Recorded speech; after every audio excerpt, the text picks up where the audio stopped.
Dear Diary, why does no one understand me? P.S. I am not mad. Listen, I came here to learn all about the new science, about galvanism, Franklin's experiments, a combination of modern disciplines with ancient knowledge in an attempt to protect and create. To create what? Geneva, I warn you, what you are suggesting is not only illegal, it is immoral. Rubbish! Welcome to the Rewind Movie Podcast. The following review will contain spoilers and may contain strong language. Best way to cheat death will be to create life. We can replace one part of a human being, we can replace every part. And if we can do that, we can design a life. It's alive. Even if it were possible. Can you imagine for 1 second that there wouldn't be a terrible price to pay? Evil will have its revenge. What's out there? As part of our throwback series, today we'll be looking at Mary Shelley's Frankenstein, starring Kenneth Branagh, Helena Bonham Carter, Ian Holm, and Robert De Niro, directed by Kenneth Branagh.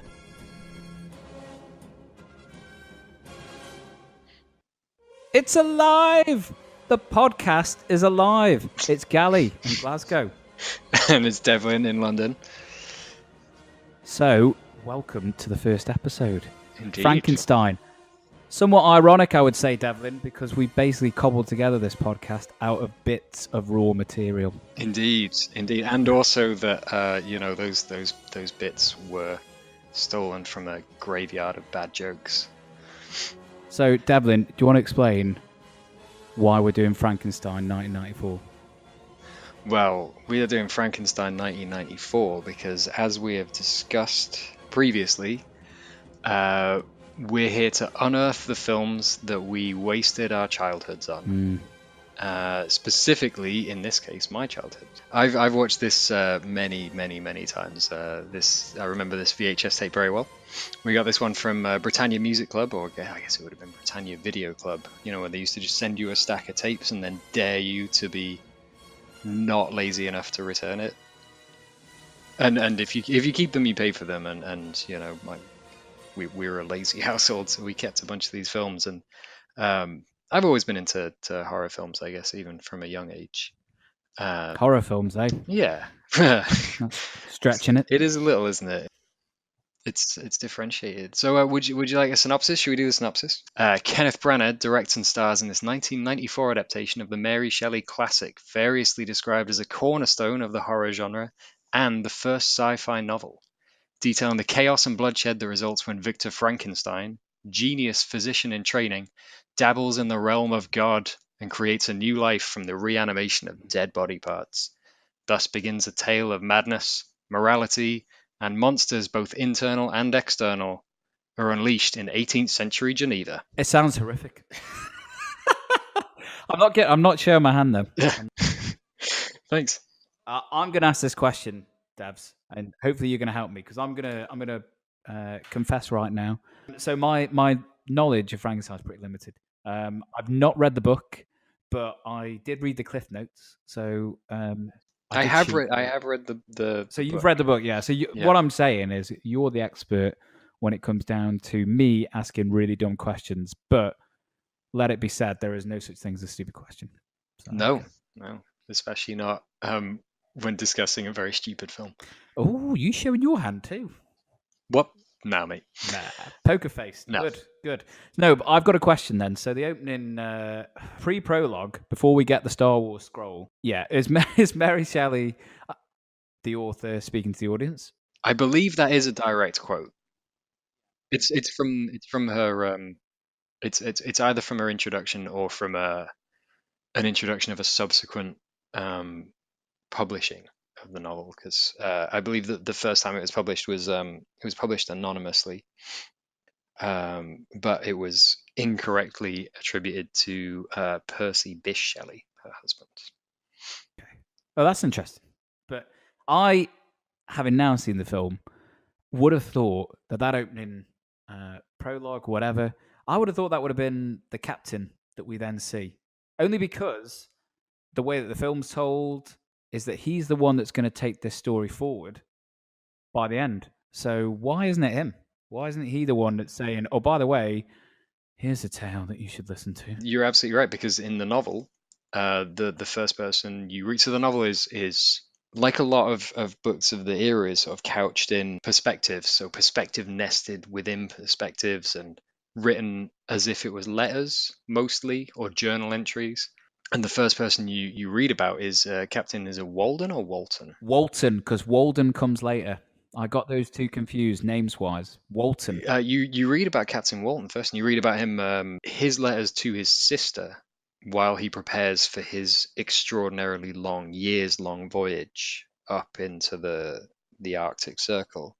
It's in order as well. So you read about him mounting his mission and finding a ship and crewing up, and he's a much more sympathetic character. Oh, he's a character, is he? Yeah, he's a character, and he's our framing narrative. But I think you're absolutely right in that it doesn't make any sense to have him just kind of smash into the story, because it doesn't establish the framing narrative as well. You could excise the fake Mary Shelley voice and the Star Wars crawl, and you could just cut straight to our narrator being an integral part of the story. Yeah, But- yeah. Well, I mean, what's the scroll really add apart from saying Mm. this is the world, this is the place? I think it talks about the sciences and there's Yeah. jumps in technology.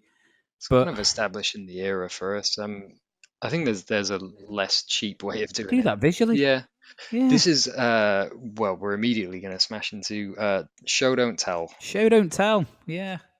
If you're going to start your film by telling people that it's a story of blood-curdling terror, I think you should probably just write a story, or show us a story of blood-curdling terror. I think you may be, especially as you've already pointed out, we're in the horror genre, but I'm not sure we're all the way in the horror genre here.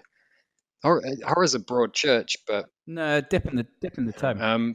so yeah, so we have an unnecessary voiceover, followed by a somewhat unnecessary establishing text crawl, and then we're in the Arctic Circle. Yep. I've actually been Black Cat in here, but I've been to the Arctic, and Mm-hmm. no such weather. But it's fine. It's not a problem. It's not a problem. I get it. I totally get it. So it's Yeah. just establishing the struggles, the perils, the danger, and that's going to obviously be paralleled with Victor Frankenstein's story. I totally get it. Yeah, and it sets up that the captain, and this is a little bit of show don't tell. He doesn't really care about the crew. This is a ambitious and single-minded individual. He sees one crew member go overboard, Yeah. drowns, goes under the ice, and they get abandoned, don't they? I think they get stuck in an iceberg. It's a bit Titanic. It is a bit odd. It's an odd sequence visually, the way it plays out. I actually quite like it, although I do find it kind of comical in places. I don't know if you noticed how whenever they hit a piece of ice or a big wave and they lurched, you would get 5 in quick succession, rapid cuts of not particularly agile stuntmen forward rolling. Yeah, I noticed that. And this was something I noticed when the credits were rolling, that the director of photography on this was Roger Pratt, who's shot a lot of work for Terry Gilliam, especially in the 80s. He shot all of Terry Gilliam's 80s stuff, and Well, I wouldn't have got that from this film. there's a lot to say about the look of the film when we get further into it, but I'll say that I really admire Roger Pratt's work, and I don't know whether this was some of his best.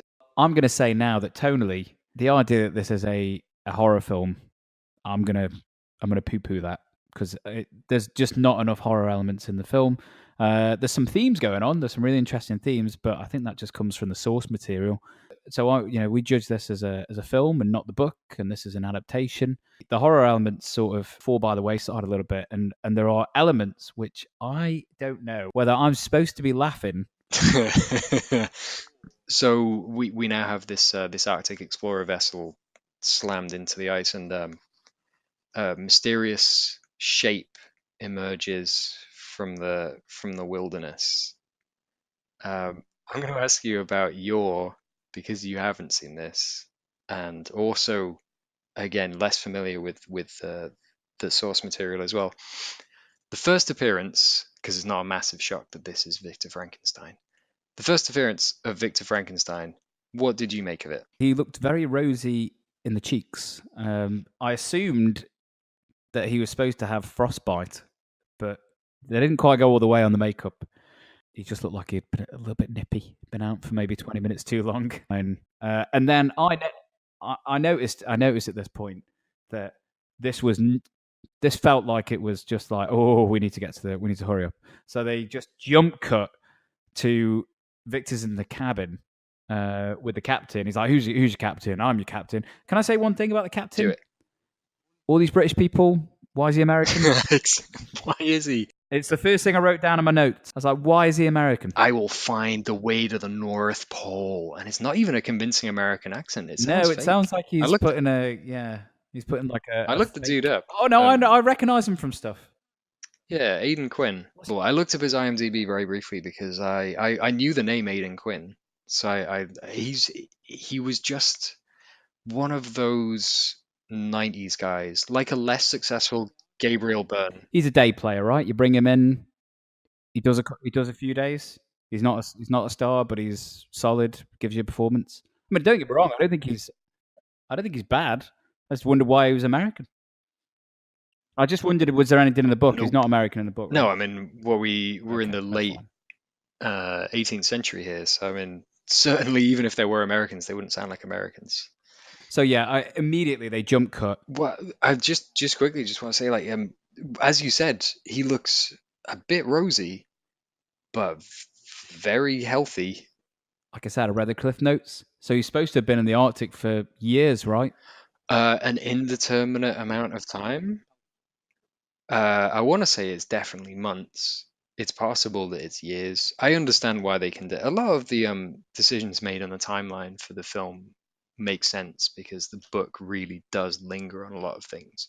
You don't notice because it's a book, and obviously it was the past, so everything took a lot longer back then. You can believe that just 3 months passed because somebody had to get from one town to another. It makes sense.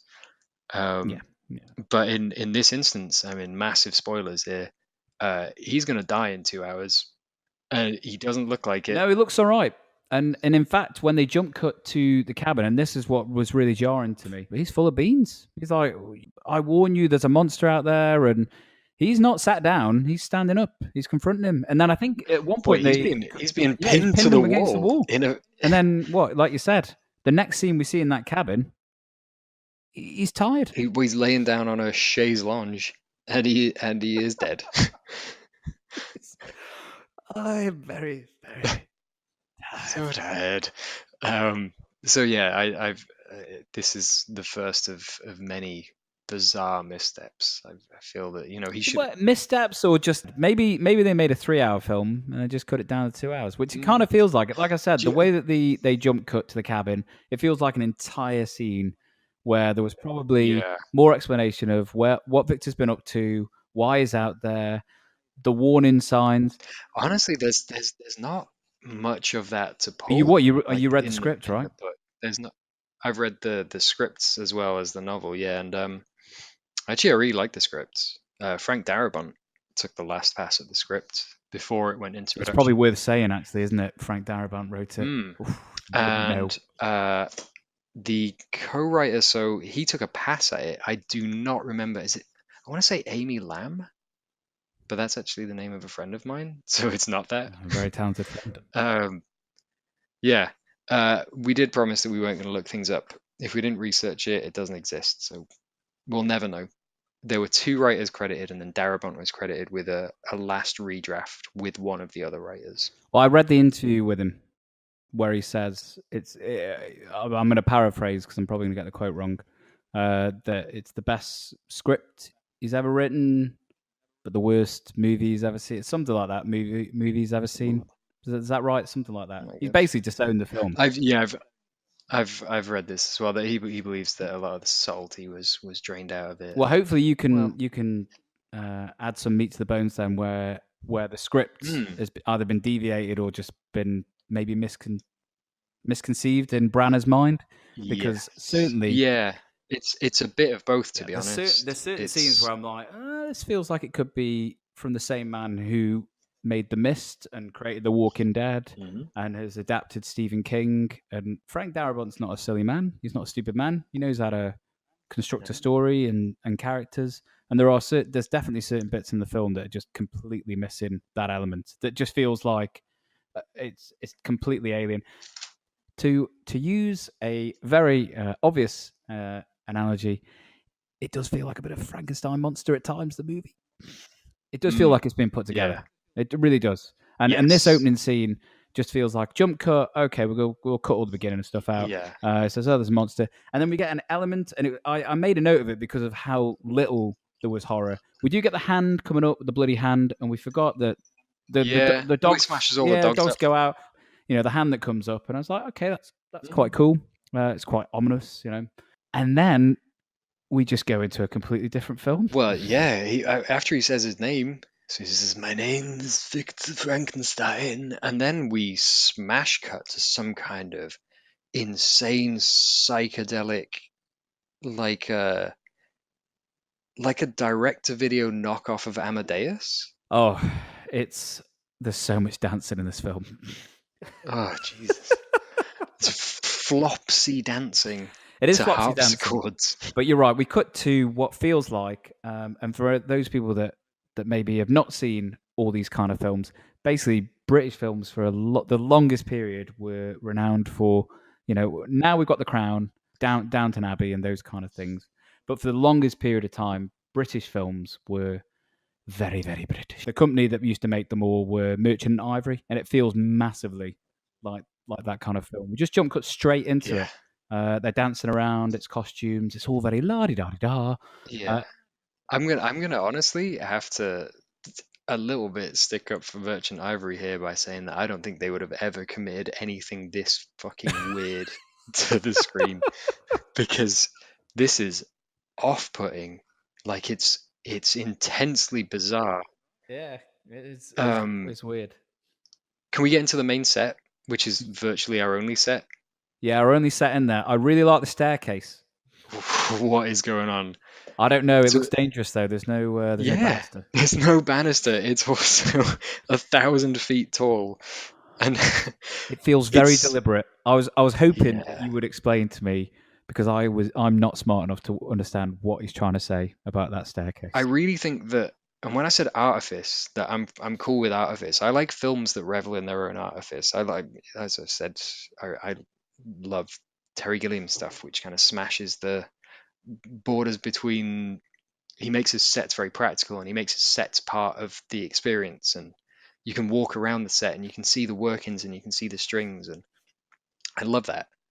There are a lot of other filmmakers that do that as well, like Michel Gondry being another one, I guess, who he uses lo-fi storytelling techniques, but they work for the film because they understand that films date back to a certain time. They were just magic shows, which is a thing that Bram Stoker's Dracula understands very well. That is a hugely stylized film that uses cinematic tricks. It's cinematically artificial, but it looks incredible. Unfortunately, I think for this, Branagh's coming at this from theatrical artifice, and I don't think it reads on screen whatsoever. What you've basically got here is a stage set. Yeah, no, I totally agree, and it's an easy criticism to label at someone like Branagh. You look, and we're going to talk about him and his career, and we may as well just do it right now. So at this point, he's had an Oscar nomination directing Henry V. He is like the poster boy for British cinema at this point, I would say, and he is renowned for the adaptation of Shakespeare's work. That to me, when someone says Kenneth Branagh, that's what I think. And at this point in his career, directing, I mean, this is a great opportunity for him, but this opening 30 minutes is fundamentally where you see all the flaws in Branagh's direction, because you just compared it to Bram Stoker's Dracula, and I think that's a fair comparison. Well, especially because Coppola exec produced this, and exactly, and it's all without that. I don't think you get Frankenstein in '94. No. But having rewatched Bram Stoker's Dracula recently, the fundamental difference is during the talky scenes and the character stuff in Bram Stoker's Dracula, you mentioned it before about cinematic tricks, visuals. There are things to engage you, even though potentially Keanu Reeves, the performances aren't quite there. The dialogue's a bit stilted. I mean, I don't know whether it's something fundamental with me. It might just be me. But whenever we go back to the olden days, Shakespearean language, I do tend to just sort of switch off. But you can bake emotion into that. You can use that that artifice to create something kind of hidden and something behind it. You can I'm thinking like Herzog's Nosferatu, which is a very strange film to watch, very mannered. Well, I would go even further. I'd go even more recent than that. And I would say Coriolanus, which I'm not saying Aeneas for the sake of it's quite funny, but Sir Rafe Fiennes did that film. And I've seen it, and they do it. They abide by the Shakespearean language. Romeo and Juliet, Baz Luhrmann. So it can be done, but when Branagh does it, you're right. It's so stagey, it's so stilted, and because he doesn't have the command of the camera, and he doesn't really have a visual flair or a visual style that's engaging, this opening 30 minutes was tough. It's super off-putting as well, right? It's like it comes out of nowhere. It's just like, what am I watching?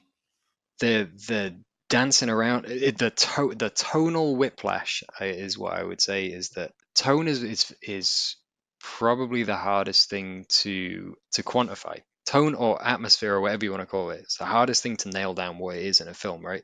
Which I assume means that it's like the hardest thing to create in a film.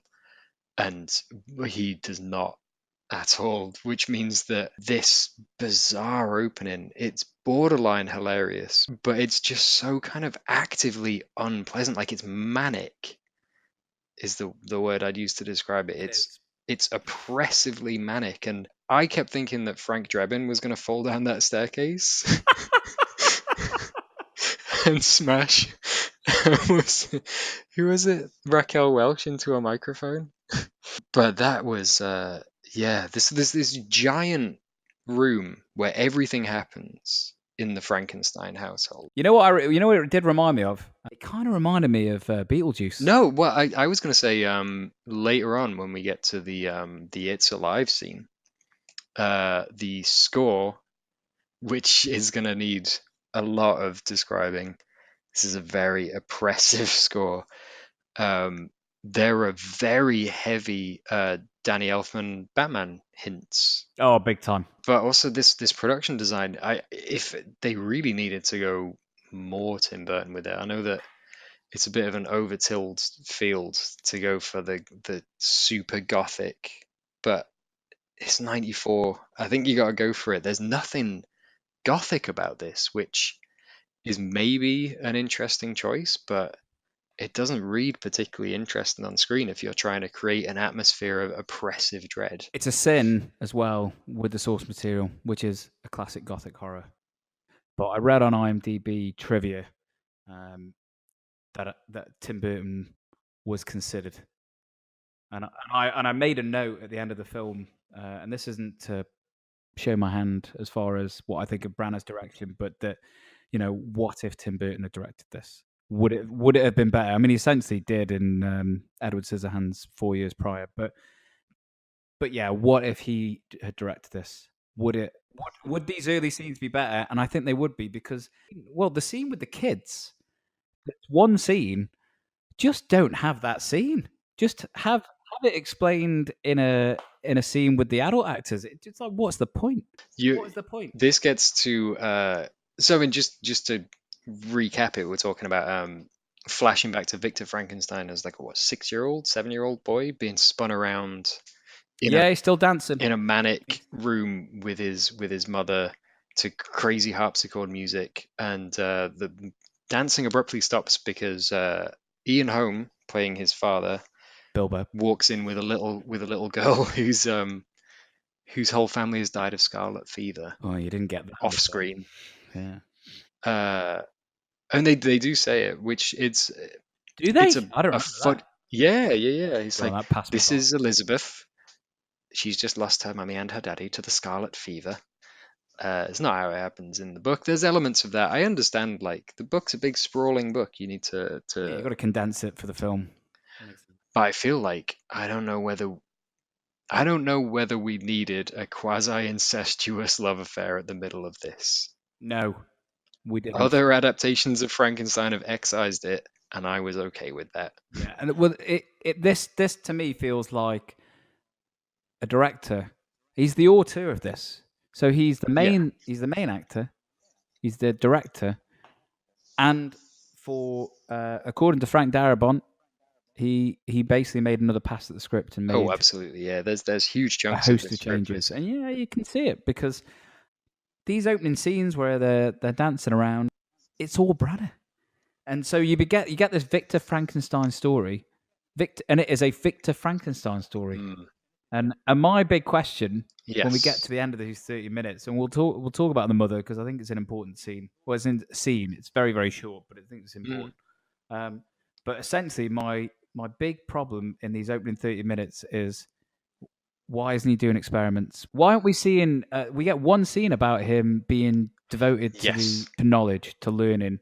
And he was a curious child, and it's all done in really kind of ham-fisted exposition with the mother and Branagh goes from 6 years old to 35, but he's supposed to be playing. Is he supposed to be playing 18? I have no idea how old he is, Devlin. He's got to be playing 18 because we know he gets older because he gets a beard. That he must be, because You assume, he's still, but his crow's feet tell different. yeah, he's still at school, I assume. It is madness, isn't it? And he's doing he's lilting his voice up an octave. Oh, mother. It's a strange creative choice. I've got to say, I would have just gone straight for Kenneth Branagh. I would have got rid of the kid because it becomes more noticeable because we go from 6 to Branagh. Yeah, to an early middle-aged man.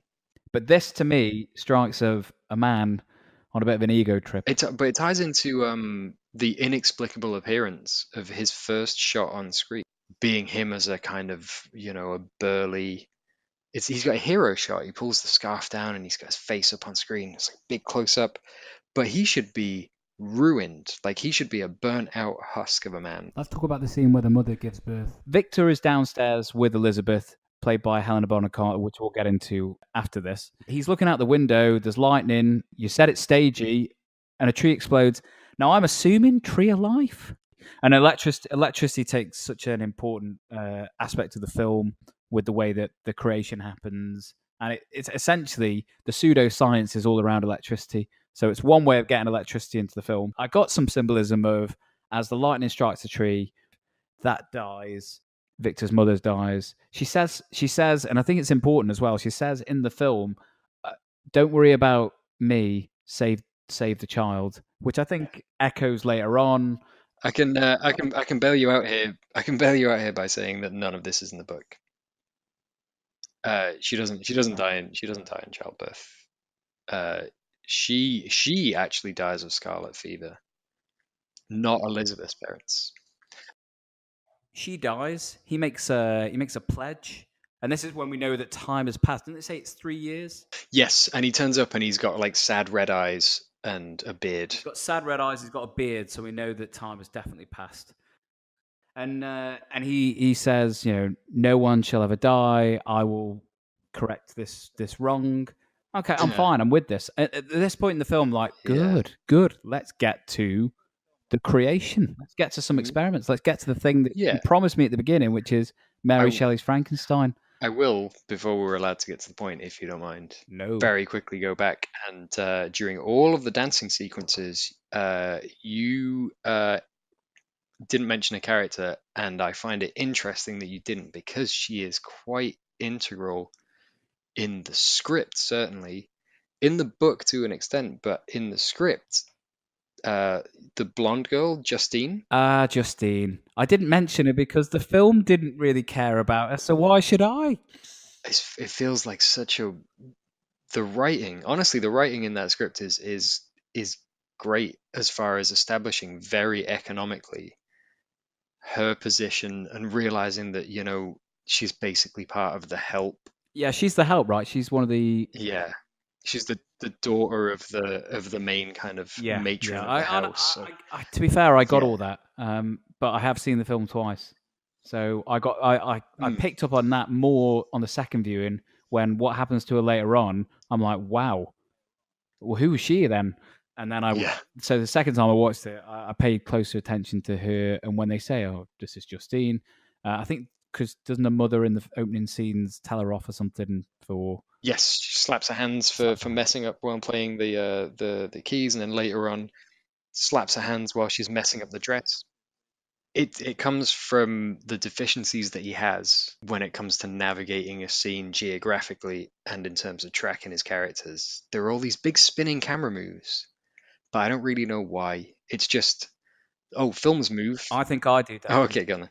I think he watched Reservoir Dogs. Oh, okay. It's what that would have been, what, like 2 years before? Yeah, probably. The reason why it was so obvious to me was because the film, like you said, is so stagey. Yeah. Single shots, mid shots, two shots. Camera very rarely moves. It's one of the reasons why I didn't recognize the cinematographer, because the camera is so stilted, and these opening scenes are so dull and unengaging that when the camera moves, it's like it's like a slap to the face. Like, oh, we have movement. Yeah. So even in the birth scene where the camera Yeah. comes down and it's a really good edit point, that feels deliberate. That feels like, okay, that's a And- creative choice that they've made prior. They planned that. But then all the scenes and the blocking with the talky scenes in the first 30 minutes, it just feels like a completely different film. And which is probably the reason why I'm pushing to get through it, because quite frankly, I could have switched off. Devs. Honestly, I could have. If we weren't doing the podcast, I would have switched off.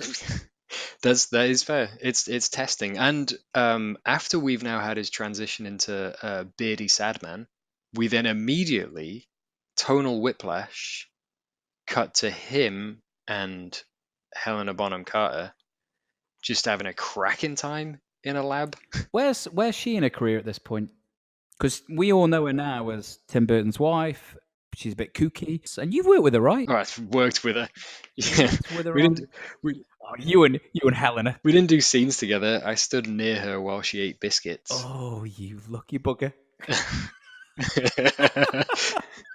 But she did, yeah. So was it you then that told me that she's just a bit smelly? No, that was our good friend Luke. Ah, Luke told us. There's an insight, folks. Yeah, I didn't find her particularly smelly. I thought she seemed pretty interesting. But she's always quite kooky, right? She's always quite crazy. But most people nowadays, if you were to say Helena Bonham Carter, you would say, "Oh, Tim Burton's wife," right? Yes, it's she's turned into a goth. Yeah. This is pre-goth, so this is back when she was. This is back when she was. So, is it A Room with a View? That was, I believe, her breakthrough Merchant Ivory role. So she's working pretty steadily, and she's from the same kind of group of actors that Branagh would have been involved with. Yeah, and I think Branagh got with her after this film, or during this film. Was he not married to Emma He Thompson? was, but he at this got point? divorced, I think, after this My film. goodness, 90s scandal. Yeah. Well, listen, some of the listeners might have switched off because the opening 30 minutes is that bad, so you've got to give them some juicy goss. Yeah, I'm pretty sure That's true. that he's married to Emma Thompson, and then he divorces her and starts going out with Helena. She's fine though in this. I have no real issues with her performance. She's fine. She's a bit annoying. She doesn't really have anything to do though. She, like most of the women in this film, don't really do a lot. But she doesn't really have any agency in the film at all. Her only motivator is she loves Victor. She wants to be with Victor. She doesn't really have anything else. I think she has one line when Victor heads off that says, "I want to create a happy home." That is probably the only other thing that she says in the film that gives me any idea of what makes her tick. The rest of the time, she's just there as the love interest and there to motivate Victor. But even then, he doesn't really give all that much fuck about her.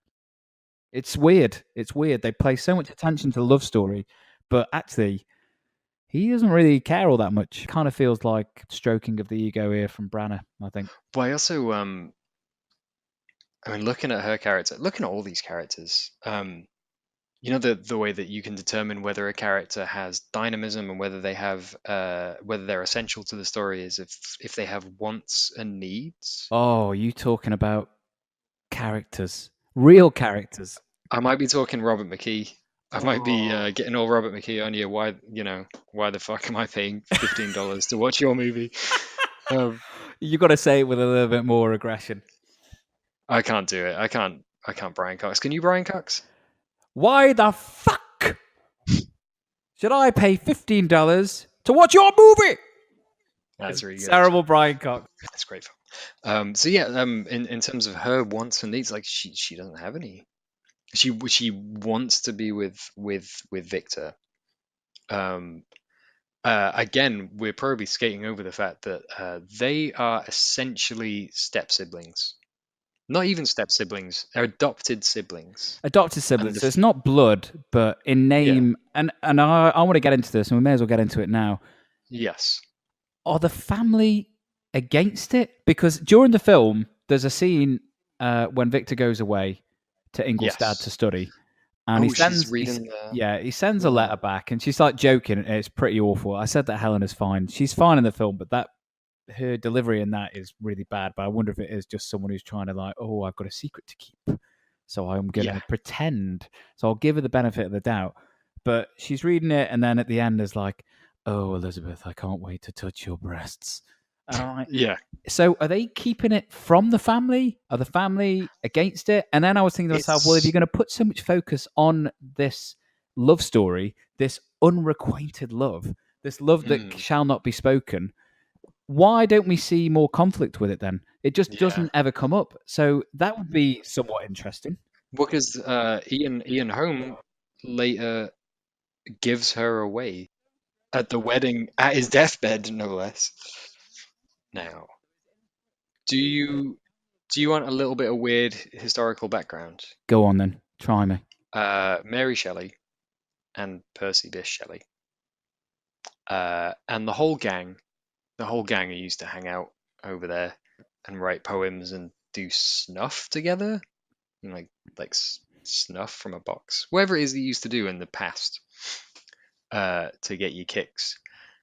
There was a lot of weird incest going on with that whole crew. Mm-hmm. Specifics can, I'm sure, be found in more historically reputable sources than my vaguely remembered history. But there was a lot of that, and I think Lord Byron used to hang out with them, and certainly he had a thing for a sibling. So it was put in there because the book itself was written as part of a weekend retreat, or a however long retreat that they spent at a lake house, and they all just wrote stories to freak each other out, and that was where the origin of this book came from.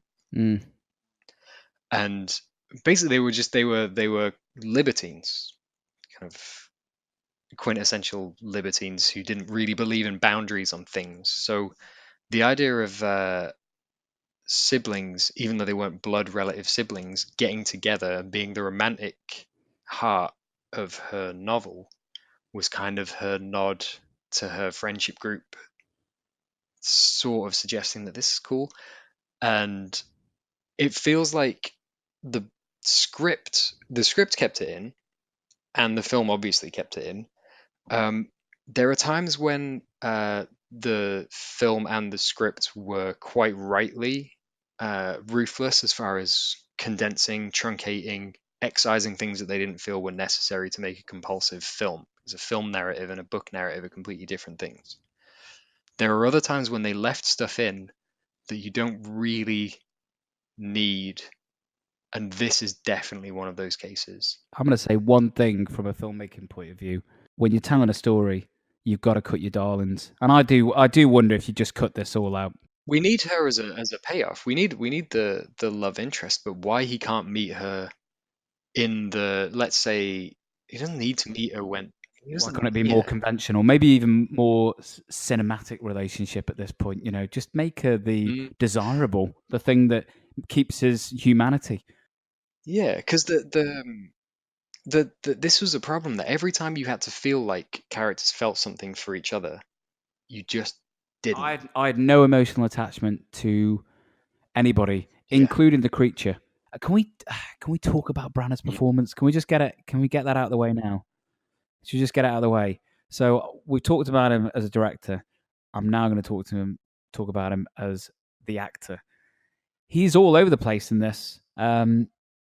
He seems more comfortable in those more thespian scenes. However, as Victor Frankenstein, I don't get anything. I don't get his self-obsession. I don't get manic. I don't get mad scientist. I get spoiled rich kid, which I think I should be getting. But at some point in the film, I should be feeling some form of pathos. I should be feeling some form of kind of sympathy or pity for the man. But I feel nothing for him. I honestly, at the point, the film makes such a point, and this coincides with his direction. It makes such a point of making him this action hero protagonist that you're supposed to be following along. It's supposed to be his story. He's supposed to be the person that we're rooting for pretty much throughout the film, including when the creature turns up. Yet at no point in the film am I with him. I'm just thinking, you're a bit of a dick. You're selfish. You care for nobody, but you also don't learn any lessons. So what is your character? Yeah. What's the point of you? Exactly. What is he? Is he a romantic lead? Is he an action hero? Is he a tragic hero? Is he an anti-hero? He's kind of none, and that's a fatal flaw considering he's on screen so much.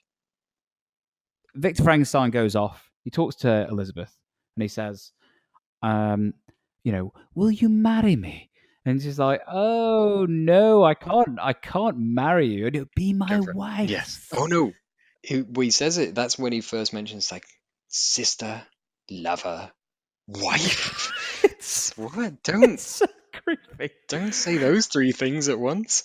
Yeah. I mean, no, we were liberal in the 90s, I think. Hackers had been made and was a success. You can't blame Matthew Lillard for everything that goes wrong in your life. But no, my point being is that he proposes to Elizabeth, and Elizabeth's like, "No, you've got to go away. You've got to study. You're going to be this great person." Yeah. After the terrible lightning scene, of course. Yeah, after the terrible lightning scene, that bit. The Sound of Music scene. Yeah. Yeah. They're just dancing around, and the hills are alive, and then badly rear projected mountains. And then the tiny little personal storm cloud. I'm going to give Branagh some credit, though, so before I start hammering him again on the acting front and on the directing front. I'll give him something. I quickly understand Victor's traits, though. He's willing to put the people he loves in danger. So the way that he does the experiment in the hills, they think that they're going off for a little wonderful picnic time, and actually he's kind of just set them up. And he knows, he says like, "Oh, I was kind of counting on the lightning storm coming in." So a lightning storm's coming in. They're up in the hills. They're wondering about the danger. We've set it up that lightning will hit the tree, and he's like, "It's a great conductor." He's got his little brother there, and it's Justine. Who's the one who's with him? Yeah, Justine. So it's Justine, Elizabeth, his little brother. He also gets the short shrift, and they're going to do this little experiment. He's like, "Oh, lie down on the floor and make a cross." The lightning hits this pole, and it's him experimenting. How do I concentrate the energy of electricity, because that's going to prove very important when it comes down to the source of power that's going to create life. But I actually don't mind that. I can understand that Victor is willing to put the people he loves in danger. It works for me as a scene. It's fine. We get a nice little reference to the creation. Is it the creation of Adam? Yeah. And then they cut to more fucking dancing. And after the dancey scene, he poses the question. Elizabeth says, no, you've got to go away and study and become this great man. So he goes off and does this great man thing, and I'm going to just jump. So I'm going to jump to a scene where I was like, I said, what if Tim Burton had directed it? I'm now going to say, what if Sam Raimi directed it? Because the monkey paw, which was, I put it down as like, oh, I quite like this. I was back into it at that point. I really was. He's met his mate, who I'm not even going to bother. I don't even know his name, but he meets this guy. That's Tom Hulce, isn't it? It's Tom Hulce from Animal House. I know it's Tom Hulce, and the character is a nobody. Oh, it's Henry Clerval or Clerval. I don't know which. In the book, he's his closest confidant. In the script, actually, I think the film gives him more to do than the script did. He's like the comic relief almost. But again, like, if he's supposed to, in the book, he kind of serves as a the other half of Frankenstein's mind. So Frankenstein is the is it the left brain is the scientific brain, and the right brain is the creative. I can't remember which hemisphere. You know, the brain is supposed to be divided into hemispheres. One is supposed to be scientific, and so Henry represents the romantic, emotional side. The two of them together, and they don't meet at university either. They meet as children, so they're lifelong friends. And it's the loss of Henry that kind of really helps push Victor away from any kind of recognizable morality. I guess it's the book is the fall of Victor Frankenstein and him distancing himself from humanity, and I think Clerval is supposed to represent his last tie, if that makes any sense. And but yeah, You don't get any of that. he's just Like I said, he turns up. he's just an irritating fop. Yeah, he's a bit of a comic relief. So you're talking about romantic. Well, he's talking about helping sick old women so he can sleep with their daughters. See? So I don't know how romantic that is, but Yeah. But yeah, he turns up.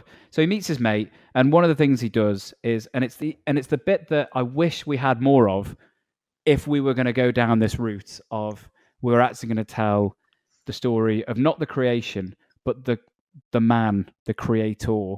If we're going to do that, then I would love to have got into the ethics a little bit more, the morality of the theories that Frankenstein's discussing. He goes to Ingolstadt to learn, I guess it's medical science, isn't it? They talk about medicine. He's going to be a physician. Physics, chemistry, biology, but it's all rooted in hard science. And Victor is obsessed with the slightly more the mad, the macabre kind of science, the wacky, crazy stuff. And he immediately has a conflict with I guess he's like the head. His name is the head of the head of the school. And I don't mind it. I don't mind the way it's shot. Victor's looking down on him, and the way that it's shot is he's on the top tier, the professor's down at the bottom. It's all it's all a little bit on the nose as far as visual storytelling, but we've been calling for it. Please show me, don't tell me. So there's a little bit of that. I would have loved that, Devs. I would have loved a little bit more of the ethics. We're just getting basically poo-pooing it, going rubbish. Yeah, and then and later you also hear him yelling about, "This is not just illegal; it is immoral." And as good, do more. Is it in the script, or is it just that's pretty much where it is? Yeah, there's a bit more. I will say that because this was excuse me, this was a good change that was made. Pulling from the novel, there's not such clear-cut contrasts between the two scientists, because we also meet who is later his mentor, the guy who shows him the monkey paw, which is Voldman, and that's John Cleese, who I really wish we had more of. Yeah, unrecognizable. I really enjoyed him in this, and I really feel like why we couldn't have got just a little more of this, because it's a great idea setting up these two opposing poles for how the sciences should go. One is very structured and rigid, and the other is willing to indulge in the arcane and the macabre. And instead, it just becomes a shouting match. He just shouts people down. He's just a bit of a dick. So at no point does he really articulate why his viewpoint should be the one that is explored. We never get to see him, like you said before, like we never get to see him be a genius. No, he doesn't play mad scientist, because when I think mad scientist, I need to relate to it as far as, okay, he's going about it the wrong way, but I can see his point, but we don't get any of that in this film. We just get someone running around, like I said, like a spoiled rich kid. And he never faces any consequences, really. Even at the end, we don't really feel his loss. at any point because he doesn't convey it. I don't honestly don't think he got a Victor Frankenstein in him. For one thing, and this is gonna sound way harsher than it should, he's not old, but he's too old for this role. He's too old for this. He's too old for book Frankenstein. If you want to play, mad scientist Victor Frankenstein of the James Whale Frankenstein movies, if you want to play the Frankenstein of kind of, I guess, more popular imagination, he can be whatever age he wants.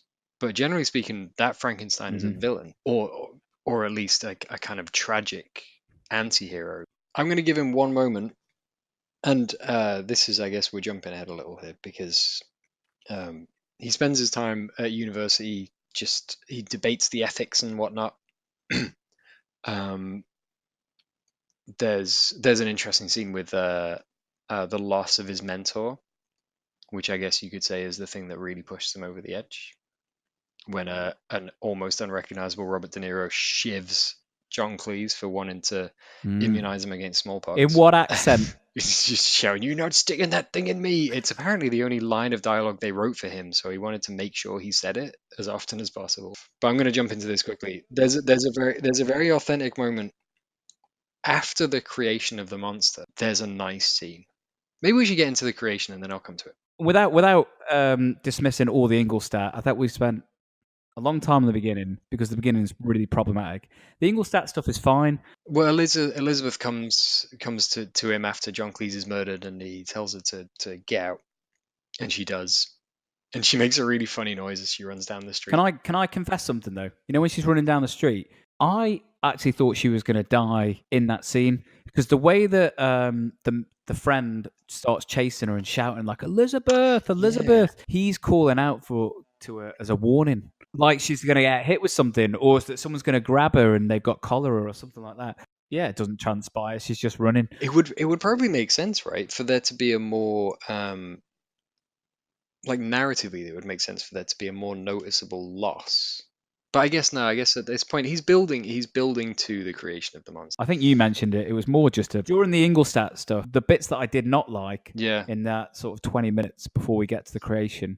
And the stuff with the very, very short stuff with John Cleese, unrecognizable with some goofy teeth and a terrible wig, it just cuts to Elizabeth reading letters. And it's like, oh, God. Every time. Or writing letters. And then reading them out loud for our benefit. We're not learning anything new and we're not getting anything from this. This is, like you said, the film, almost George Lucas-like, telling us how much they're in love. And not showing us no reason why these two are compatible, no reason why these two get on, no chemistry. Just I love you because I do. Yeah. Can I ask one question though about the John Cleese character?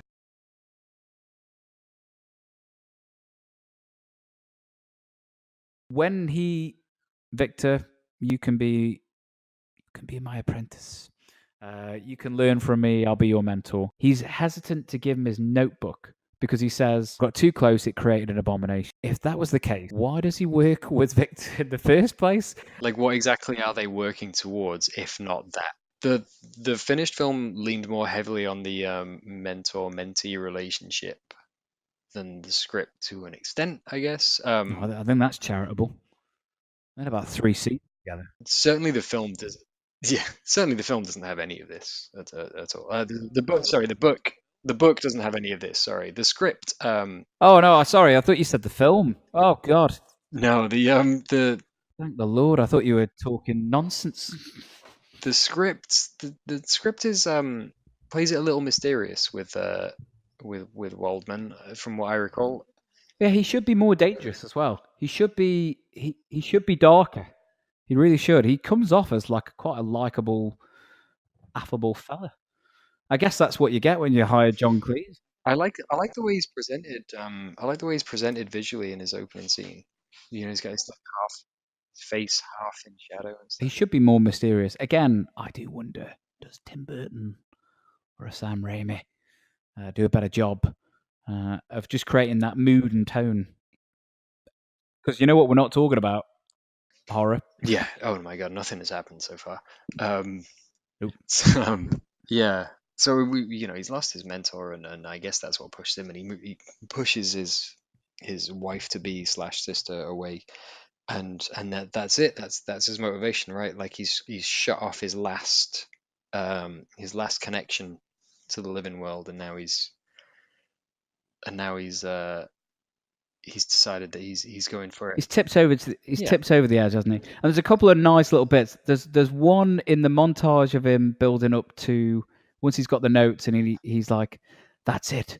That's the combination." And we see the frog. The frog's got some There's a unusually weird bit of score music increased strength over that as it frog kicks scene. the glass and smashes it. I'm like, "Ooh, yes, we're getting to it." There's one bit where he just picks up some embryonic fluid from a woman who's being pregnant. I'm like, Yeah. more of that, please.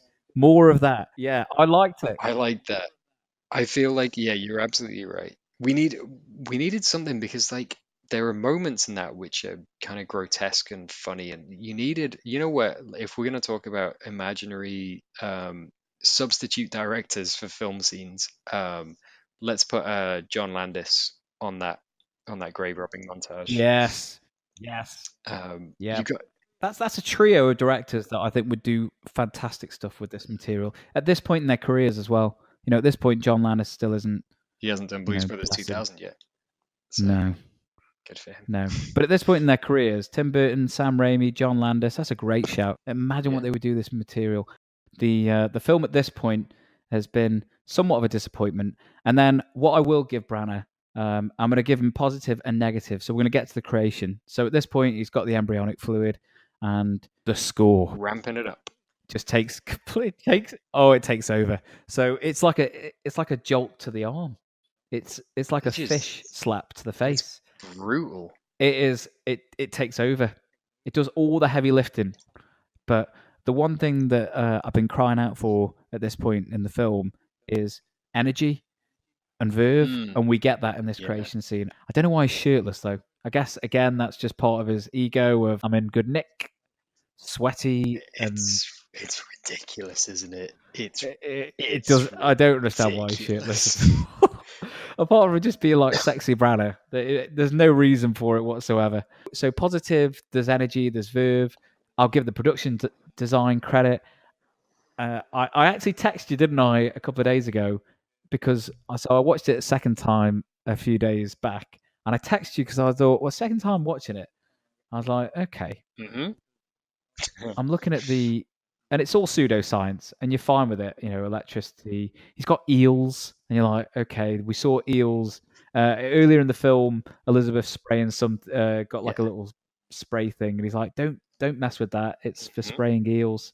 So we know that eels are going to have something to do with the way that the energy is going to be transferred. Fine. It's a little bit steampunky. It works for me. I'm on board with it. But the way that they've created what looks like a huge ball sack, and it is, right? It's just a pair of balls. The giant, eels come out of the balls and go down tubes, so they look like little spunks that are traveling down. And the body that he's concocted from all these bits. So I forgot to mention. So he's grabbed embryonic fluid. He's grabbed like Robert De Niro, who got hung for stabbing his mentor. We see him marking his face, so we know that De Niro is going to be part of it. He grabs a leg off some kid. All these bits and pieces. It's Frankenstein's monster. And of course, the finest brain. Yep, and he grabs his mentor's brain, which I thought was quite a nice touch. And I guess it explains later on why the creature's so quick to learn. Yes. So that's all fine. But yeah, ballsack, tube, spunk in the form of eels, and then the creature is in a tomb-like thing which rhymes with womb, and it's filled with fluid, and then when the creature comes alive, he tips that over and it pops out as if a baby has popped out the womb. No, yeah, that's you're absolutely right. And it's not subtle. Yeah, it's my point. But it's a cracking description thereof. And I actually the creation scene, I'm into it. It's weird that he's got his top off. Yeah, it's a little bit weird. With his locks flowing. That's again, I think we're talking, this is some 90s ego trip stuff, which is unfortunate because it's it's really throwing a lot of the attention away from what should be going on. But the sequence immediately post where a kind of tragic. Can I stop you before you go into Oh it? yeah, though, yeah, bud? go for it. Can I stop you just because? So earlier I talked about scenes where I was laughing, Mhm. and I was wondering if I should be or shouldn't be, Yeah. whether it was intentional or not. And I mentioned Sam Raimi. Uh-huh. So Victor has created the monster. The monster is alive. Yeah. Live, live, live, live, live, live, live. He can't get it to stand up, Yeah. and it falls, and it goes on for what felt like an eternity. Yes. And I was laughing.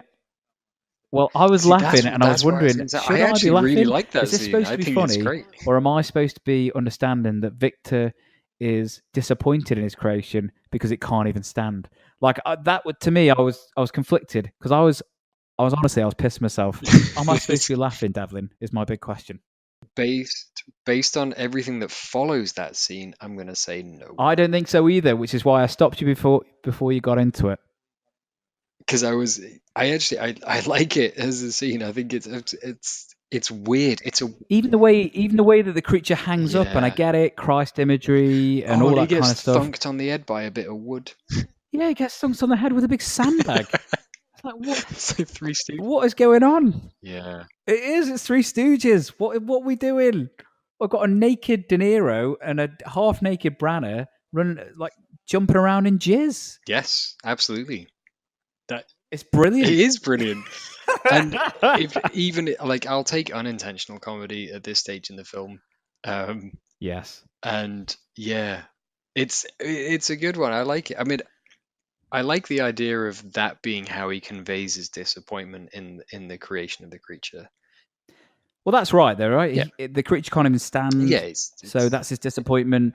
Again, I've not read the book, but I'm honestly getting I don't postnatal think much of depression here. The idea that you create a life. This is in the script. Yeah, so Victor creates a life, and he's got postnatal depression, and he's abandoning. The way that he then abandons it.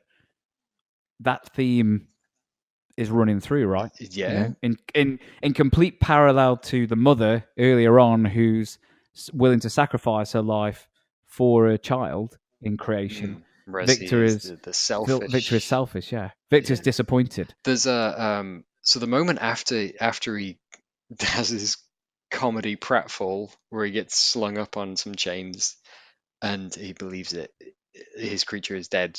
And he talks into his journal as if it's a tape recorder, except it's not. It's made of paper, so he should know this. But it's another one of these stagey kind of weird interludes. So yeah, Branagh's talking to himself, but afterwards there's a moment where he looks in the mirror and he does the what have I done thing. There's a genuinely authentic moment, and one of maybe 3 in the entire film, where I felt like this was a performance, and where was this for the rest of the running time? Do you know the one? Is it kind of haunted? Yeah, no, I know the one. I'm maybe I'm being harsh.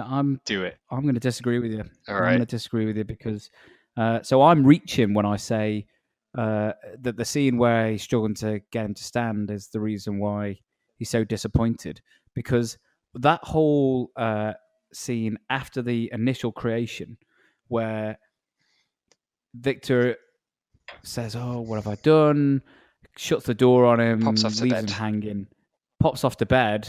The creature then comes out, and it immediately, we go into slasher territory, where the reason why Victor abandons him, and this to me feels again like Branagh going, "Oh, well, I don't want to make my character seem like a heartless bastard. So what we'll do is we'll shoot the scene so it appears that the creature was chasing me, and that seems like a justifiable reason why I would abandon it." It just totally fudges his motivation. Totally fudges. Yeah, absolutely. Totally fudges the emotion of the scene. It fudges the motivation of the scene, but it also completely fudges the theme that I've just been talking about, of postnatal depression. Mm-hmm. So when you say you're happy with his performance, I'm not, because I don't get that. The only reason that tells me that he's disappointed and that he's suddenly got this flash bulb moment is the fact that he says it. Oh, what have I done? Yeah. There's a kind of haunted look in his eyes, and I I think guess you I'm are. I think grading you're on a giving very him low a bit curve. credit. I felt, yeah, it just looked like he'd brought a little bit of something that day, just on that one shot. But also, overlaying the other doctor, like an imaginary, the doctor that slagged him off.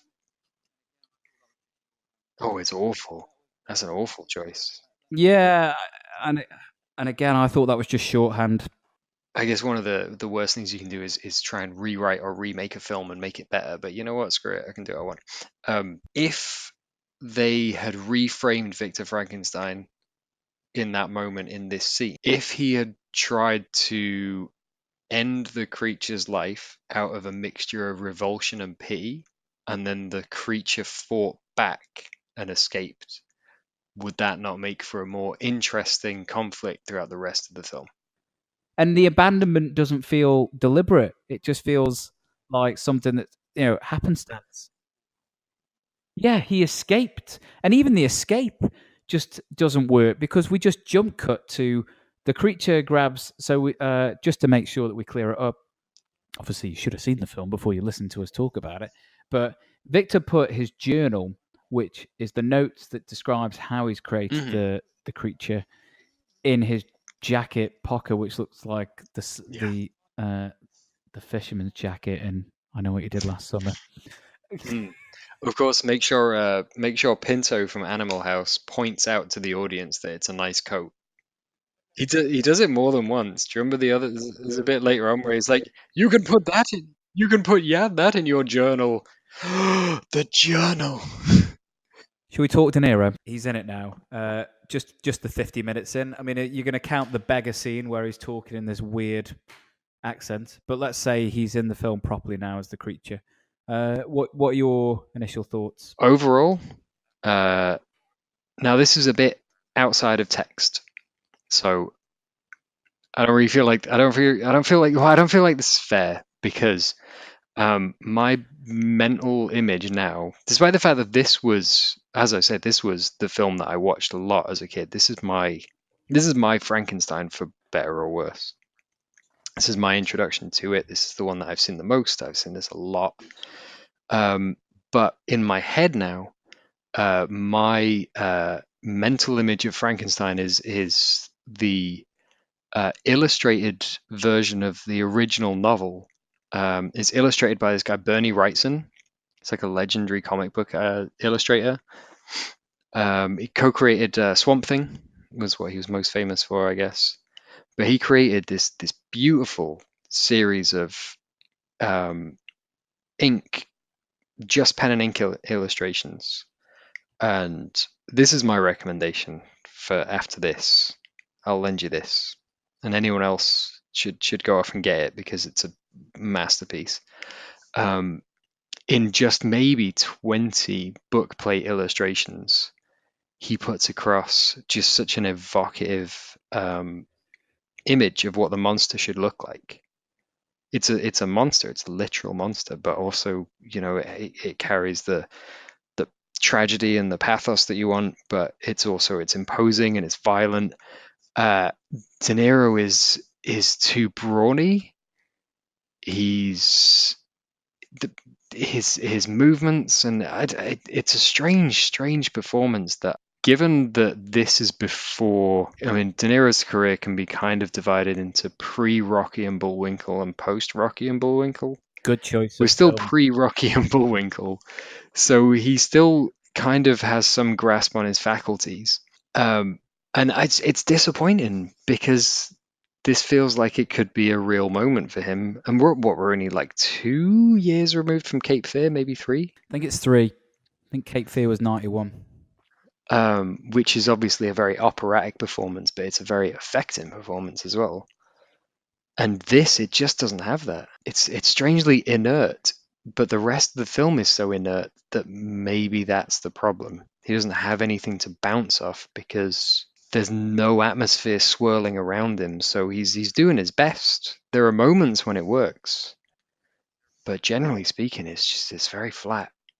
I don't know, how about you? And it's funny you should mention Cape Fear because he reminds me of Max Cady and Cape Fear. He's describing and I'm jumping ahead slightly, but he's describing how he murdered Victor's younger brother. Yes.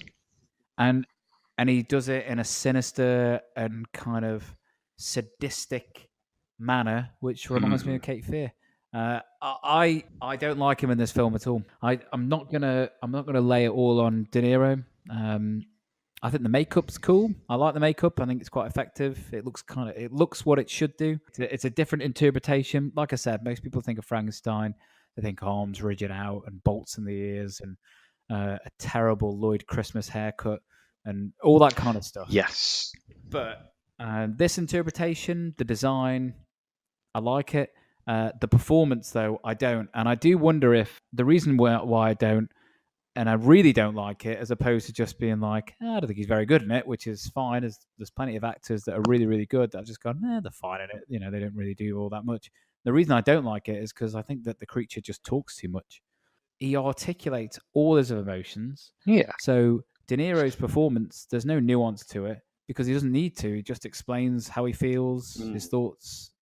Everything is done through dialogue. So you say that his performance is quite inert. Well, I think it's because he doesn't need to put in much of a performance.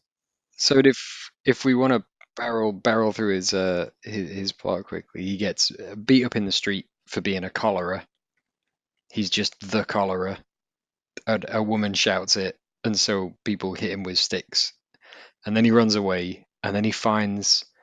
He does show some strength, though. He chucks a town person. That's true. But it's funny. It's pretty good. It's some quality wire work. It is some quality wire work. And he finds himself on the set of the BBC TV adaptation of The Borrowers, except that you said The Borrowers. You know what I thought? Yeah? I thought the BBC drama Robin Hood. I thought they said a little cottage on the right-hand side of the set. And he's going to come round and steal the rent or whatever. We've talked about shorthand, and that especially when we get into this kind of cinema, you understand that we're in shorthand territory. You understand that things are signified rather than explored in depth because you have to get through a narrative. So I don't mind it. Like, you only have so many scenes with a character, but this it just nothing, right? Like I didn't feel like anything was being signified. I understood what should be happening. I could map that onto it if I put some effort in, but I don't feel like I should have to. I feel like the film should be putting the effort in to show me that he is going through the stages of education, of early life education, and he's having to do it very, very rapidly while sleeping in a pigsty, while knowing that he is a repulsive creature, but still trying to find human connection and trying to find empathy, and then eventually having it rejected. Like, this should all be so heavy, and it's all... It should be, shouldn't it? Yeah. It should be laid on nice and thick, but it really isn't. It isn't, and it isn't enough. And I'm going to make a comparison, and I don't want this episode to make it seem like I'm Tim Burton's biggest fan, because I'm not. But I'll go a comparison of Frankenstein to Edward Scissorhands. Yeah. And I think it's a fair comparison. The love story in Edward Scissorhands, and I know we've talked about this because I talked about it in film school. Yeah. So I remember watching that film. I think it was like for the second time I'd ever seen it. And the first time I saw it, I wasn't all that much. I wasn't moved by it at all. And then the second time, I was bubbling like a little baby.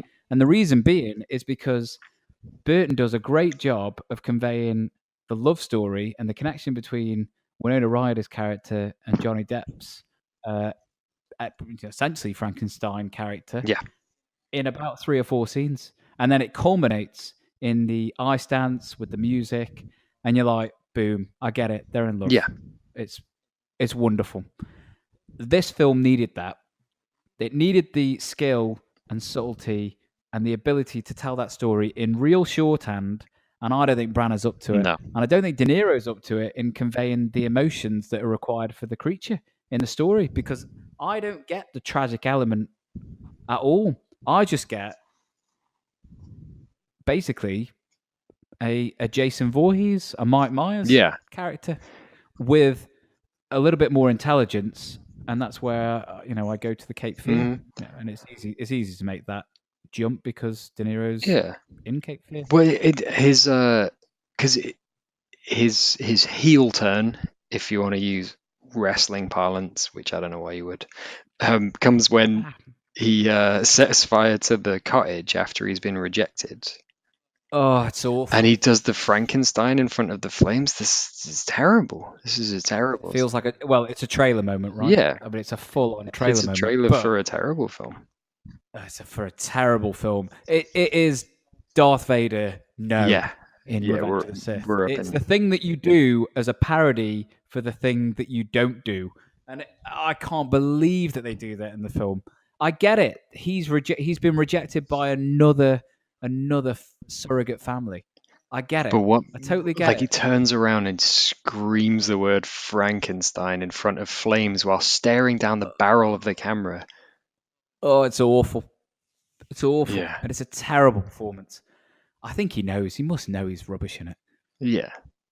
Couple of moments, but nothing particularly great. I mean, here's a question, and I was struggling to think of, but is he just too big of a star for this type of character? You know what you need is somebody who can convey things with physicality. You should get his what's his name, Kevin Peter Hall, because he's massive, right? Yeah, he's huge. He's huge. But in that film, in the first film, he's fantastic. He's great. Yeah, he's great. Is the thing that sells the monster. I'm sure the dude could act if you gave him a shot. I'm just, again, this is me probably bringing my my mental image of the Bernie Wrightson Frankenstein in, and the Bernie Wrightson Frankenstein is very tall and very skinny but very lean, and he's a fantastical creature. Well, in 2018, you'd I don't know, would you CGI him and just get Andy Serkis to do it? I don't know. I mean, I wouldn't. I think, like I said, I'll give the film credit. I think the makeup and the way that they've gone with the it's stitches. Not a terrible idea. It's not a terrible idea at all. I quite like it. I really do, and it's. Yeah, I like that you get the passage of time, in that you probably would shave his head in order to plunge an electrical node into his scalp, and then also the hair grows throughout the film. It's how you can trace his timeline. Just to recap, so he's gone. And this is where, again, the shorthand's good, because initially, like I said, he's childlike, and his initial instinct is for good. The family is struggling; they can't pull the crops out of the ground because the ground's frozen. He's got unusual strength set up by the frog kicking the glass, so he can pull the crops out. He leaves them. He then becomes this ghost of the forest. He becomes friends, or he learns how to speak first through one of the children in the family, the farmhouse family. He watches them. I didn't mind that. I didn't mind, the whole friend. I didn't mind that. It was just the bit where, because like we've set him up as Professor Walden's brain, that he's so smart that he's just able to just go from friend to he can read and write. I quite like it, because I remember reading since this I went on like Metacritic or whatever, and I just looked up. I wanted to get a vague feel of what people were thinking about the film at the time, and somebody brought that up as being like a massive negative. Was I don't think it's a massive negative. I just think he talks too much. But this critic was like, I can't get my head around how he can learn how to read from watching a family of idiot turnip farmers. But he addresses it in the dialogue by saying, do you know that I know how to play this? When he lifts up the flute or the pipe, whatever it is, like a recorder, I guess. He says, No, well, you see, when he says that, he implies that he knows it through some sort of memory that's implanted in him. I got it that he learned because the blind guy was playing it. I got I got a bit of both, that he watched it, but that he had recognized the music, because he approached the old guy in the forest when he heard him playing the music, and then later the fact that he learned how to play it so quickly, and then he says, "In where does this knowledge reside? In this brain, in these hands, in this heart?" I quite like that. It was maybe a little of both, that stirred something. So I'm fine with it. I mean, if you're in a film where a guy is stitched together from parts and reanimated by sperm-like eels, I feel like there are leaps in narrative logic that you're allowed to take, especially if the film takes its time to address So those. right, so he burns down. Horrible scene. We're then faced with our Act 3. He walks across the thing, and he immediately kills Willie, right? This all this is problematic to me. It's problematic because it's not set up, and the setup itself is flawed. Willie's not been important in this film. Nope. And he's not important, even when he's dead. Yeah. He's, never kill the kids, all that kind of stuff. No, he's not even important. So I'll explain this one. So Frankenstein goes to Geneva. We know this because he tells us, because he goes, Geneva, when he walks across the ice. It kind of sets it up that he's able to take the cold temperatures and all that kind of stuff without feeling any adverse effects. That's fine. All good stuff. He gets to Geneva, follows knows that Frankenstein's there through the journal. He sees the little kid. He runs into the forest, and Frankenstein's sat down. He's playing the flute. The kid looks at him, is horrified by his face, and runs off. Cut to little Willie hasn't come back, so there's a search party for him. Just the use of little Willie, it did make me laugh how much people talked about Willie in this film. Willie! I'm sorry, it's irrelevant. You're so immature, Devlin. I am. At this stage in the film, I was taking what I could get. You've got to get your laughs where you can get them. So Justine, the servant, is also searching for him. They're all spread out. Why is she on her own? 1. 2, she gets tired from searching for him. She's so tired, she decides to go to bed in the barn. Devlin, this makes no sense. And then when she goes to sleep, she seems to be having some sort of frightmare. No, it does not. The creature then sees Justine. You can call him a monster. I think it's fine. Nah, I don't want to call. He's one of the universal monsters. Well, we'll be lucky to see a Frankenstein universal monsters film. You've got more chance of this getting remade. He then has got the locket that the child had, the child being Willie, and he just places it on her.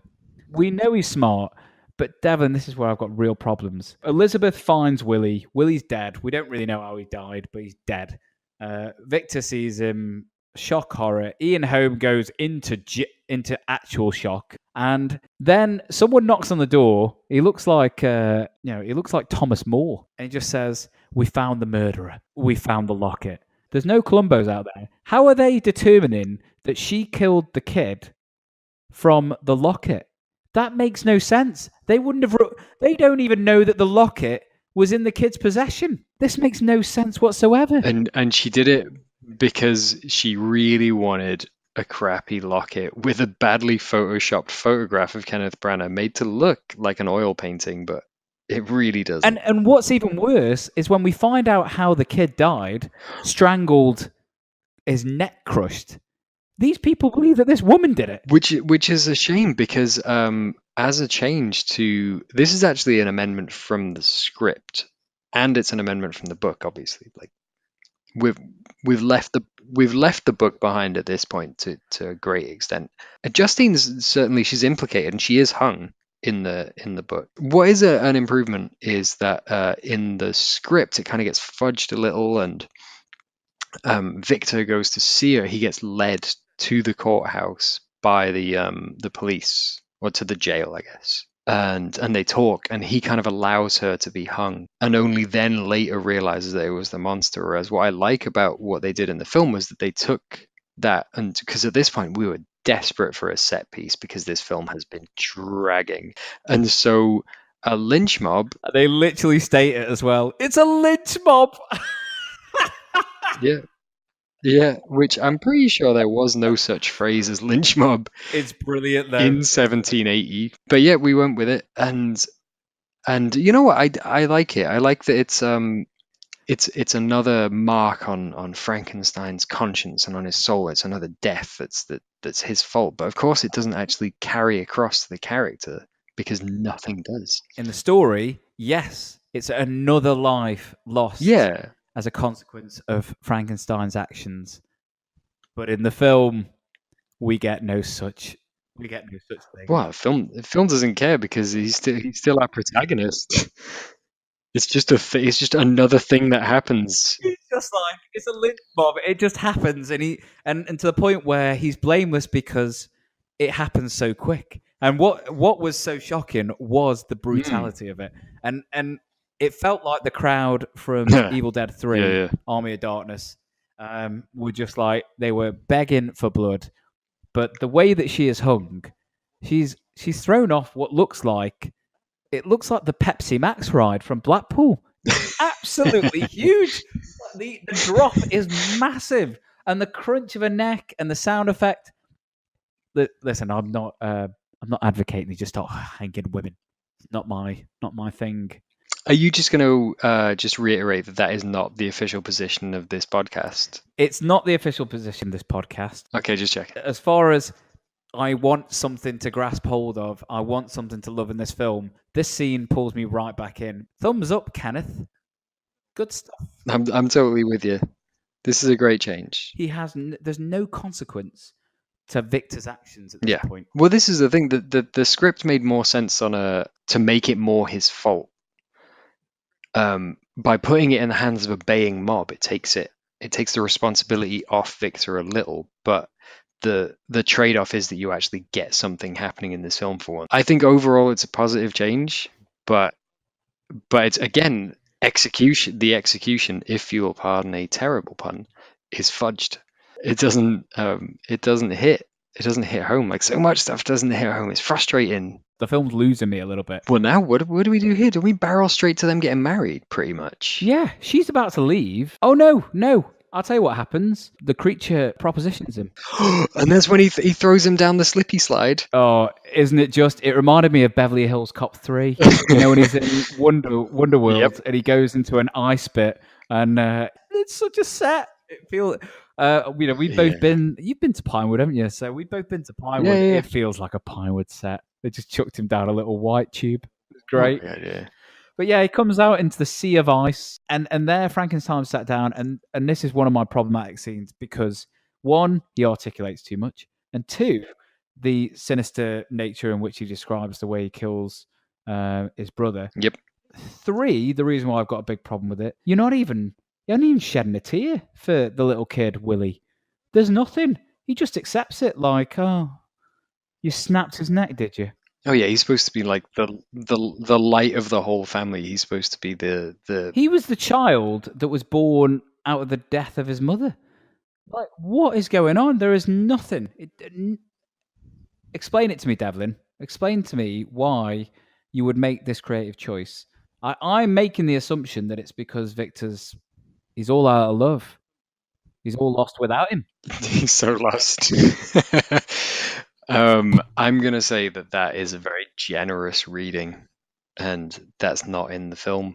If we have to start scrambling around down the back of the sofa for motivations, there are no motivations. But I'm going to get into some of the underhand stuff that we're being told, the stuff that's probably not registering in your brain, but when you walk away, it's in there. So the creature's wants and needs is he wants a mate. Oh, I see. Condense the creature down to the one motivation is that he wants a woman, a companion. I understand that he would want somebody to share his life with because of loneliness, but he doesn't say that, Devlin. So the fact that he explains and articulates his thoughts and feelings so much, the fact that he just goes straight for I want woman instead of I want to be loved. I want to feel love and feel that emotion that you have deprived me. That would have been better than the physical want and need of a companion, because he says mate. He doesn't say companion, and it's the choice of that word that really it jarred with me so much. As an admitted boring Lisa Simpson leftist feminist, I would agree with you. I would agree with you that it's there because it's in the book. I'm not gonna forgive it because it's in the book, but I No, just think you're right. Like when you're adapting a piece, update it. yeah. But it does lead to probably the strongest sequence in the film. We could have done with something better. I'm probably okay with this idea that, but I think that the problem comes from, like you say, that he's so articulate. The creature is so articulate in some ways, inarticulate in others. It's an inconsistency that he can't express himself better than he does. It's one of the many times when the writing just isn't smart enough, and it happens very frequently. Victor meeting up with Henry for the first time outside of the university. This is it's supposed to be like a verbal joust where they're initially kind of a little wary, and Henry seems curious, and Victor's supposed to be very defensive, and the whole "I am not mad." That's a really great opportunity for them to show some intellect and to have a verbal sparring contest, and they don't. It's lunk-headed writing. Same with every time Victor's on screen with Elizabeth. You would like them a lot more if they were clever with each other, and they seem to have an internal life, like a kind of a shared entertainment of something. And it's yet another case where just the dialogue is too stupid for the themes. So we're going to go on. So he makes a proposition. He says, "Oh, okay, well, you create me a mate." And he says, "Justine, I want Justine," says the creature. The book kind of at this point is all over the map. They actually retreat to the, I think, Orkneys or Shetlands, one of the two at this point. And Victor does decide that he's going to create a mate for the monster, and then he destroys it in a fit of just, I don't want to make it anymore. I like that in this, we bring Justine in, and it's like, it's that line, raw materials, nothing more. Like, there's little moments where it's like, you're on the right track. You just couldn't do anything with it. You're absolutely right. If you're going to have Justine and she do nothing in the film other than this bit at the end, then I can forgive it. And that this is the point that even though Victor agrees to make him a mate, when he gets confronted with the reality of creating another creature out of somebody who he was very affectionate to and who clearly was in love with him, and who he's destroyed and ended her life. Like, I get it. I get that there's a motivation that tracks. It's just that, again, it doesn't read. It's not in the performance, so it's not on the screen. Creature propositions him. He's going to go. He says he needs a month, so he gets Justine. He starts creating Justine. Elizabeth's going to leave him because he's like, "Oh, well, I need a month. I need a month." And she's like, "No, I'm not going to give you a month. I'm off." He then says, "Right, let's get married." And then the creature grabs Victor and says, "You made a promise," because he did. He promised him he would do it. If you don't fulfill your promise, he says, "I will have my wedding night, or I will be there at yours." Quite an explicit threat. Yes, he chooses to do nothing with this, and then he goes off on a heavily armed honeymoon. Yeah, this is it. We're supposed to believe that the only reason why he chose to ignore the monster's threat is because he's got a few armed men. He's just had, and at this point, is it not his dad is dead?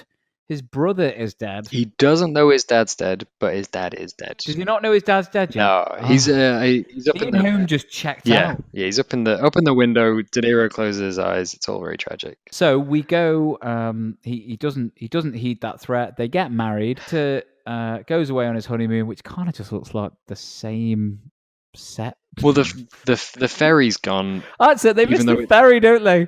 I love that. Yeah. I love that bit. Oh god damn it! If the ferry had just stuck around for 2 more minutes, none of this would happen. So they go away. They miss the ferry. God damn it! And so they check into some lodgings. It's a beautiful sunset at the ferry terminal, but then it starts absolutely hammering down. Every time it rains and thunders, bad shit happens in the film. Bad shit. He's about to sleep with her. He says that horrible line about brother and sister, now man and wife. Oh, wow. At that point, I had the creeps. I was thankful that I wasn't watching it with my girlfriend. The film, it's weird that the film doesn't have the creeps about it. That weirds me out. Yeah. The film doesn't acknowledge that this is fucked up. No, it doesn't. Oh, God. Gives me the real creeps. And then they're about to... He hears the flute, doesn't he? Yeah, they're about to do the boink, and then the flute goes. And like every stupid cat, he's straight out of Prometheus or Alien Covenant. He's like, I'm going to end this. Runs out. Yeah. I'm going to leave you here completely unguarded. You lock the door. No, well, you lock the wooden door. I'm going to give the film some credit. There is an ADR line that's like, we saw him moving over there. He's gone into the woods. Lame. Yeah, it's bad. It's bad. They run off, and then De Niro does some sort of crazy jump trick because he's at the window and the ceiling. He's above a netting. I thought it was a skylight, but then it can't be because if he plunged through a skylight, they would be covered in like rain and leaves and wind, and they're not. So it seems that he's just hiding. It's a 4-poster bed with a kind of netting across the top, and despite the fact that he is an enormous, stitched-together creature full of meat, he can daintily sit atop this undetected for some time, an indeterminate amount of time, and then he can descend from it noiselessly within 2 seconds. I'm back into the film at this point. Oh yeah. Victor literally just like walks outside and then goes, why am I outside? And then goes back in. I quite like the scene between De Niro and Helena Bonham Carter. There's a tension there. And the first time I saw it, I did think, is the creature going to assault her? Is the creature going to do the thing that Victor couldn't do? Cement the wedding night? I genuinely thought that they were going to maybe... Well, listen, they've already gone down the incest route. I don't know what's going on in Branagh's mind. Ugh. So I'm thinking that maybe that's going to happen. That's true. All bets are off. All bets are off at this point. Apparently, the incest plot is also the romantic plot, so we're in. I tell you what, I didn't see coming. I didn't see the Mortal Kombat fatality. he does a Terminator on it. He just rips her heart out, and it's plunging as well. I bloody love that. And you know what I was saying before about Sam Raimi? Oh, the heart would have been bigger if it was Sam Raimi, and maybe little bits of purple blood would have been popping out. But either way, he rips Helena Bonham Carter's heart out, ripping Victor's heart right out. And then I do like it, and I love the way that he just sort of dumps her off the bed, and she just smacks her head off this glass table. Which then tells us about the burns and the scratches on her face, and so why she has to be stitched up in the regeneration scene? Why she can't just be her? And Branagh's like, no, and the creature's like, I keep my promises. It feels like a Papa John's advert. Yeah, and then he jumps out of a window like the MacGyver opening credit scene. Immediately, we get Victor like, right, I know what I need to do. I'm doing some stitching. Apparently, he's very, very, very close to his house because he's immediately back there. Which you would think, if that's the case, then surely he gets to decide when the ferry goes. He then is traveling up. The mate turns back up again, and he's just there to just be like, don't do it, Victor. I'm a plot contrivance. Listen to me. I'm your conscience, damn it. Yeah. And it's quite nice. I'm in. I just again, how do you pronounce it? Is it Grand Guignol or Grand? Yeah, I'm gonna say Grand Guignol. That's how I'm gonna pronounce it. You know, this idea of like excess, like horror of excess. It's like Sweeney Todd, like Tim Burton's Sweeney Todd, where it's like screw it. This is great. Why can the whole film be like this? And Yeah. and so he goes, help me out here. Yeah. Chops. So is he chops her head off and puts it on Justine's body? Chops her head off. Or that's right, isn't it? Because we see Justine's head. So I concluded that he chopped Elizabeth's head off and put it on In a we see the stitch. Oh, because she had a giant ditch where her heart should be, so it would have been a lot. Whereas Justine was hung, so her neck would be screwed, but the rest of it would probably be okay. So Elizabeth has been reanimated. They have a little throwback dance. It's brilliant. It's a good scene. Now this is where I'm like, I think I'm supposed to be laughing at this point. Yeah, I'm supposed to be. Or actually, I don't know. I think it's supposed to be tragic and romantic. Oh God, okay, I was laughing. But no, it's pretty funny. I thought Helena Bonham Carter was great. The way she's just sort of like flopping around. And I'll give Branagh this in his performance. It was an earnest dance, and it made me giggle. This bit was, yeah. Yeah, I was giddy at this point. I was like, yes, this is what this film needed. Yeah, this is all good stuff. And he's dancing around, but she doesn't quite remember. And I'm going to make a point on her look. I think she looks great. And, she becomes, we talked about her before, about where she was in her career, and she becomes this gothic queen and Tim Burton's wife and in every film, and she's always zany and crazy. It's definitely from this. I think. Yeah, I think you're right. I think she's great at this point. She's great as reanimated Elizabeth. Could have done with more of this.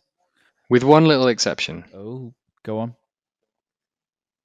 Well, I mean, at this point, we have to go through the thing of, they fight for her affections. Oh, okay. I thought you were going to say it before that. It's no. There's one little moment just before that, an amazing moment. But it's so De Niro shows up and demands his prize. Victor says, "She's not for you. She remembers." And they try and coax her back across the room. This whole thing is good. There's some stuff happening here. Like De Niro and her have got a weird moment between them, and then she kind of looks at herself and realizes what she is, and she's got this slow dawning realization of what Victor has done to her, and he keeps trying to get her to say his name. Yep. And when she does, she's saying it in a kind of, Victor, what have you done to me? And then they start arguing over her, and it's this very male, this kind of, she's my property, no, she's my property. And just after that, she gestures to the two of them, and I can't, because unfortunately we're on audio only here. I can't do the thing that she does. She does this weird, like, she gestures to both of them with this big sweeping arm, and it just made me think of, like, if you were a 10-year-old at stage school and the teacher said, "Tell these two men you're annoyed at them," without using words. It's like that. It's like this really obvious, like, "You are both terrible." And it kind of, it's another one of those, I'm probably not supposed to find this funny. It is funny. I'm going to defend her. Do it.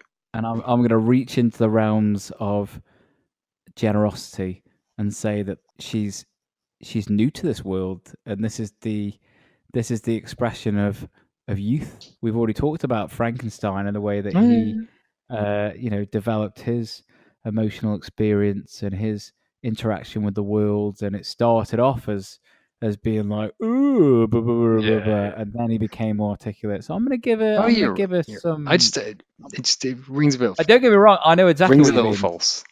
No, I know exactly what you mean. It's another one of those. He almost like slaps her head. Yeah.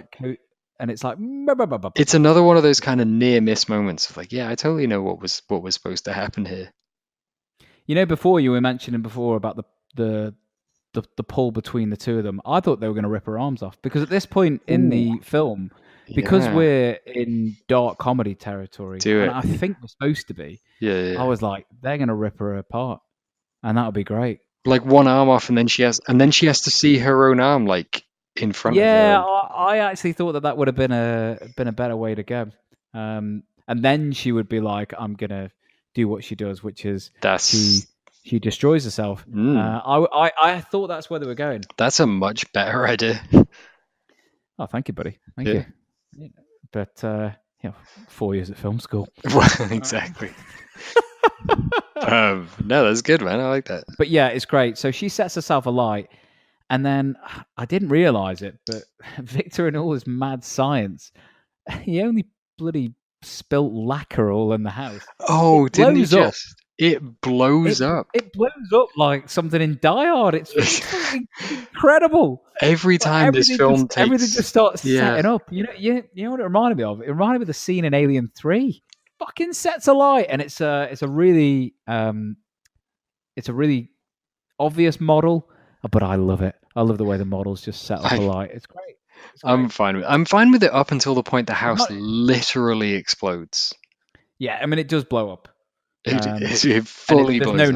There's no need for it other than again. It's 1994, so stuff has to blow up. And then Devlin, what happens next? I'm confused. I think he's like, oh, everything I loved is in a shallow grave, and then we're back in the Arctic. I think. So we're back. So we've had a fire, we've had an enormous explosion, and then he's off back to the end of the wraparound story, and obviously it's been a very long story because he is absolutely fucked to the point that he is just going to die on a sofa. Not only is it anticlimactic, there is nothing earned in the death, because at this point in the film, I need the scene that tells me that Victor has learned something from all of this, and we don't get it. We do not get it. We get it through the captain's actions going further, but what we don't get is Victor stating it clearly, either in dialogue or through performance. He just there's a thing about, do you share my madness? And yeah, that is the only line, but that's not enough. It's not enough. No. It's also it's a bit ambiguous. Like it's not just ambiguous. He's lost the love of his life, his dad. Ian Holm is definitely dead at this point, right? Definitely dead. He's had his eyes closed. In the way of movies, his eyes have been shut by somebody else, so he is dead. Yeah. He's lost his Willie. He's lost Justine, which fair enough. That's a cheap gag, but I like it. He didn't really care for Justine anyway. Everyone in his life gone. Henry is an emotional wreck on a staircase having a little cry. Who's possibly also dead. I don't know if he got up from that staircase. Maybe he just went with the house. He doesn't have that moment of either tragic redemption or even contemplation for his actions. It just doesn't. It's just not there. And I wonder, is it cut? Has it been cut out the film? Or was this the intention of the film the whole time, that we would just follow Victor as our protagonist, and he didn't really do all that much wrong? It was all the monster's fault. While we were talking about Darabont and how Darabont saw his script versus how he saw his script represented on screen, I'm very sympathetic to Frank Darabont's position in this, in that when you read it, you can see that it's a difficult one because the script is written in such a way that there's probably only a couple of ways that you can put this on screen and it actually reads. It's very subtle. Well, we were missed out. I know at this point, was it 95 Shawshank, or is it 94? I want to say the same year. Maybe Darabont. Yeah, he's more famed for his adaptation of Stephen King, but he knows horror, and I think he would. Within the time frame that we've talked about this film, we've talked very little about any of the horror elements because they're basically not there. There are none. It's not that you don't need scares, but what you need is ideas, themes, characters, traits, tropes. I'll come out with all the cliched words that you require to create any kind of genre film. This film has no real genre other than drama. It's not even. It's not. Yeah, it's not dramatic. It's not even really a character study. Because the character doesn't. Yeah, the character doesn't have a. He doesn't seem to have learned anything other than I was a fool. In conclusion, because the film's basically finished now, right? We come back to the attic. He sets fire to the. There's some ice cracking. People are running around. He sets fire to Dr. Frankenstein and stands there with him and burns with him. And then the captain decides to turn it around and go home because fuck the Arctic. Well, I think we're supposed to be sympathetic to the creature at this point. Yeah. He says, "Oh, he was. Why are you? Why? I think he say, why are you crying, or why are you here?" And he says, "Oh, he's my father." He's my father. And again, we're supposed to feel that.